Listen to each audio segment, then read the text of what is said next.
আমরা ইতিমধ্যে জেনেছি আমাদের ঢাকা ৭ আসনের লালবাগ, চকবাজার, বংশাল, কোতোয়ালি, আমরা এই 4টা বাসা থানা মিলে প্রায় 50,000 ভোটার নতুন এসেছে।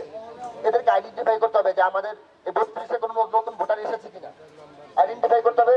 যদি তারা যথাযথ নিয়মে আসে, যদি তাদের সব আইডেন্টিটি ঠিক থাকে, দেন ওকে, তাদের দিকে নজর রাখতে হবে। আর যদি কোনো ব্যর্থ দেখেন আমাদেরকে জানাবেন, আমরা এটা কেন্দ্রে জানাবো। আমাদের আজকের এই প্রোগ্রাম আমরা শুরু করবো কিভাবে, আজকে আমরা গতানুগতিক যে আমরা কাজটা করি, আমরা একটা মিছিল নিয়ে বের হই, মিছিল নিয়ে বের হয়ে আমরা একটা স্পটে জমা হই, সেখানে আমরা সভা, একটা র্যালি আমরা শেষ করি। র্যালি শেষ করার পরে আপনাদের যে আজকে আমরা 2টা টিম, শাহেদ লেনের 2টা টিম দিব আমরা, আর জিন্দাবাহারে আমরা 2টা টিম দিব, 4টা টিম।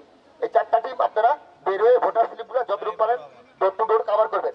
ভোটার স্লিপ হাতে দিলে হবে না, তাদের সাথে কথা বলতে হবে, ধানের শিশুকে ভোট চেতে হবে, হামিদ ভাই ভালো লোক এই বার্তা পৌঁছে দিতে হবে, হামিদ ভাইয়ের জন্য ভোট চেতে হবে, বেগম খালেদা জিয়ার জন্য ভোট চেতে হবে, দেশটা তারেক রহমানের জন্য ভোট চেতে হবে, আপনাদের জন্য ভোট চেতে হবে। ধানের শিশু মার্কায়, ধানের শিশু মার্কায় আমরা ভোট চাবো, শুধু ভোট চাবো, ভোট চাইলে হবে না, আমাদেরকে ওই কাজগুলো করে ফেলতে হবে। ভোট চাওয়ার সাথে সাথে কে আছে কে নাই, কে আসবে তাকে আনতে হবে।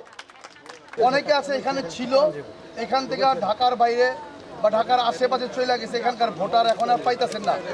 ওইটার মধ্যে সবুজ কালি দিবেন, সবুজ, এই সবুজ। আর যারা নাকি বিদেশ চলে গেছে, হ্যাঁ, ওদের জন্য অরেঞ্জ। মোট কথা আমাদের 3টা মার্ক দেওয়ার খাতিরে কি হবে, সমাধানটা কি হবে, প্লিজ লিসেন প্লিজ। এটা মার্ক দেওয়ার কারণে হইব কি, এই লিস্টগুলি ধরে আমরা আলাদা করে চক আউট করে দিব। যারা পুলিংয়ে বসবেন তারা এই লিস্টগুলি দেখলেই যদি এই নাম্বারগুলি আসে, তখন আপনারা তাদেরকে চ্যালেঞ্জ করতে পারবেন, প্রশ্ন করতে পারবেন। এই জন্য এই জিনিসগুলো খেয়াল রাখবেন।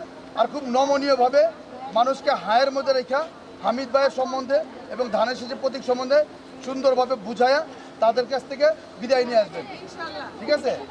আসলে 22 তারিখ থেকে নির্বাচনের ট্রেন যাত্রা শুরু করে দিয়েছে। এই ট্রেন 12 তারিখ জয়ের মালা নিয়ে থামবে।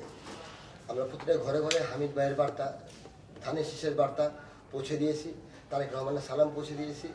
আমাদের একটি অহংকারের জায়গা আছে বেগম খালেদা জিয়া, উনি দেশকে যা দিয়েছেন, যা করেছেন দেশের মানুষের জন্য, সেই জিনিসগুলো আমরা মানুষের কাছে তুলে ধরেছি। মানুষজন এমনিতেই বেগম খালেদা জিয়ার জন্য খুবই আন্তরিক আগ্রহ ছিলেন, এখনও আছেন। তারা সকলে উৎসাহিত। 17 বছর ভোট দিতে পারেনি, 17 বছরের বাড়ি যখন ভোটের মাঠে যাবে ধানের শীষে ভোট দেবে। তাদের একটি কথা যে আমরা 12 তারিখ যাব, সকাল থেকে সন্ধ্যা পর্যন্ত আমরা ধানের শীষেই ভোট দেবো। আর ব্যক্তি হিসাবে যদি আমি বলি, হামিদ ভাই পুরান ঢাকার সন্তান, কৃতি সন্তান। হামিদ ভাই এমনিতেই মানুষজন পছন্দ করে, উনি নিঃসন্দেহে ভালো লোক, ভদ্রলোক, ব্যবসায়ী মানুষ এবং দীর্ঘদিন যাবৎ বিএনপি সংগঠনের সাথে জড়িত। যুবদল থেকে ছাত্রদল, ছাত্রদল থেকে বিএনপি, উনি দীর্ঘদিন যাবৎ বিএনপি। উনি অনেক আগে থেকেই মানুষজনের জনসেবা, মসজিদ নির্মাণ, গরিব মানুষের সাহায্য দীর্ঘদিন যাবৎ করে আসছেন। এমনিতে তার একটি ব্যক্তি চাহিদা, ব্যক্তি পছন্দের জায়গা মানুষের কাছে আগেই থেকে ছিল।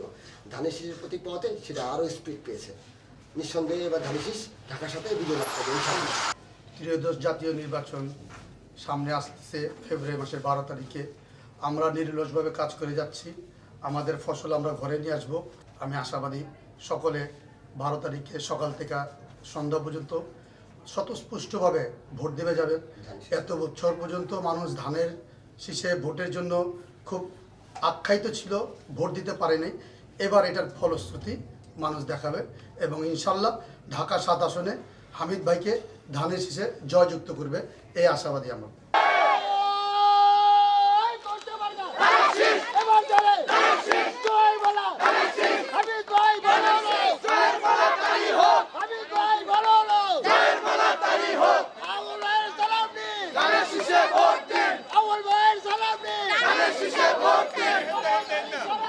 ধানের শীষে ভোট দিন।